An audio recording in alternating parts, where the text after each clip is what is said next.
Aboaho ankiaka. Ny fampanavana eto Tsoia dia mitondra fanazavana momban'ny raha izay miteraka resaveta amin'ny tambazotra serasera mahakasika fanolanana zazavavy 13 taona izay nataona lehilahy 17 taona.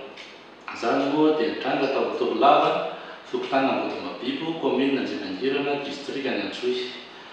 Tsara marihana fa io lehilahy 17 taona io dia tsy hafa fa dadilahy io zazavavy 13 taona izay nanonana io.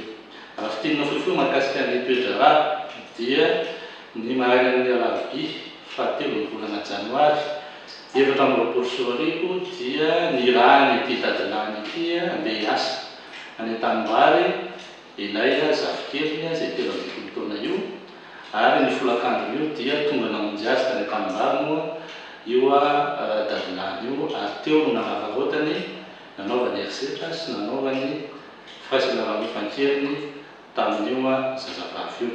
Rehefa niantso vonjy moa zazavavy io sy nitomany dia nisy lehilahy anankiray izay niasa tsy lavitra n'io toerana io, tonga namonjy azy tamin'io toerana io ary tratran'ny jomby teo ampanaovana saratsiny ity lehilahy ity. Rehefa nandositra moa izy dia nienjehany fokon'olona ary dia niaika ny fanolanana izay nataony teo mason'ny fokon'olona. Nitory ny ray aman-dreniny io zazavavy io ary dia tao aorian'ny famotorana izay natao tany amin'ny Zandary dia noentina teto amin'ny fampanaovana ny raharaha ary dia nalefanay tamin'ny tsara mpanao famotorana.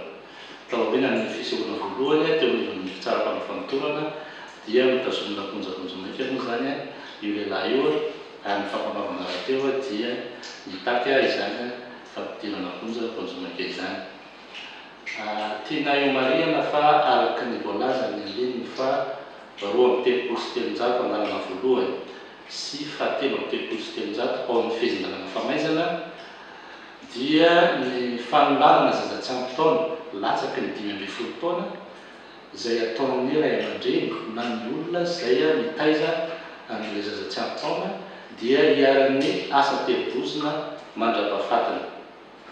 Ary ny zahay eto amin'ny fampanoavana araky ny toromarika izay voarakay amin'ny alalan'ny ministera ny fitsarana dia tsy andefitra mihitsy mahakasika ny raharaha fanolanana zaza tsy ampy taona, ary dia androsaterina ihany fa na dia misy ary ny mety raharam-pihavanana izay ataon'ny voapanga sy ny fianakaviany ny zaza izay aranona dia tsy maintsy mitohy hatrany ny fanenjehana.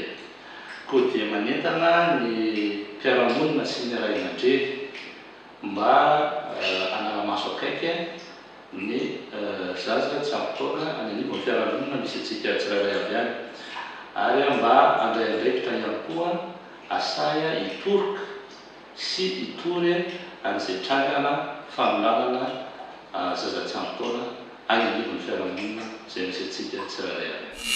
Aboaho ankiaka.